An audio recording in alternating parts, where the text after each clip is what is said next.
If you've ever built a page in Elementor and wondered why one section is hiding behind another or why your button keeps disappearing under an image, this video is going to make zindex super easy to understand. In this tutorial, I'll show you how to use zindex in Elementor using the latest container layout, so you can control what sits on top, what sits behind, and how to fix those annoying overlap issues fast. If this helps you out, make sure to hit like and subscribe for more Elementor tutorials just like this. Let's jump in. First, let's quickly understand what zindex actually means. Think of zindex as stacking order. On a normal 2D web page, everything is laid out flat, but zindex gives your elements a sense of depth, like layers. The higher the zindex number, the more likely that element is to appear on top of the others. So if one widget has a zindex of 10 and another has a zindex of 1, the 10 will sit above the 1. Now let's go into Elementor and find the setting. Start by selecting the container or widget that you want to move forward or backward in the stacking order. This could be a section, an image, a button, a heading, or any other element on your page.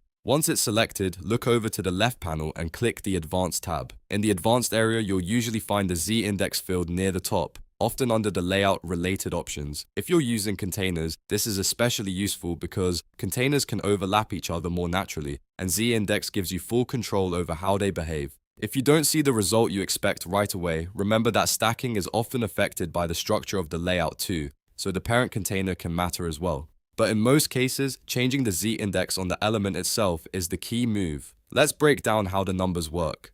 By default, most elements start at 0. That means they stack based on the order they were created, and newer items may appear on top of older ones. If you use a positive number like 1, 10, or 999, you're bringing that item closer to the front. The bigger the number, the more likely it is to sit above other elements. If you use a negative number like -1, you're pushing the element behind other content, which is perfect for background shapes and decorative layers. One of the most common pro uses for zindex is when you create an overlapping section. For example, maybe you use a negative margin to pull a container upwards so it overlaps the section above it. Sometimes, when you do that, the container can slide behind the previous section instead of sitting on the top. To fix that, simply give the overlapping container a zindex of 10 or another higher value. That tells Elementor to keep it in front, so the design looks intentional and clean. Another great use case is a floating button, like a contact us button or a call to action that stays visible while users scroll.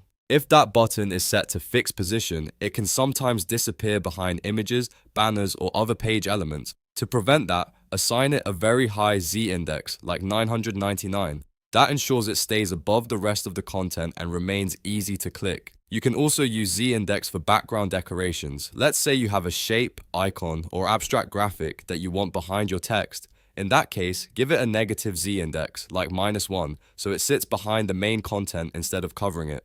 This is a great way to add style without affecting readability. A quick tip here, if your zindex doesn't seem to work, make sure the element actually has a positioning context that allows stacking properly. In Elementor, containers and widgets usually handle this well, but layout structure can still affect what you see. So if something still looks wrong, check the parent container, sibling elements, and whether any margins or positioning settings are interfering. The easiest way to test zindex is to make small changes and preview the page as you go. Start with a simple number like 1 or 10, then refresh or preview the page to see the difference. If the element still isn't on top, increase the value a little more. In most designs, you don't need extreme numbers unless you're dealing with sticky or fixed elements that need to stay above everything else. Once you've got your stacking order exactly how you want it, the final step is to save your work. Go to the top right corner of Elementor and click Publish. That locks in your zindex changes and updates the page live, so your design displays correctly for visitors. And that's it. Now you know how to use zindex in Elementor with containers, widgets, overlapping sections, floating buttons, and background elements. If this tutorial helped, please hit the like button, subscribe for more Elementor tips, and let me know in the comments what Elementor feature you want to learn next. Thanks for watching, and I'll see you in the next video.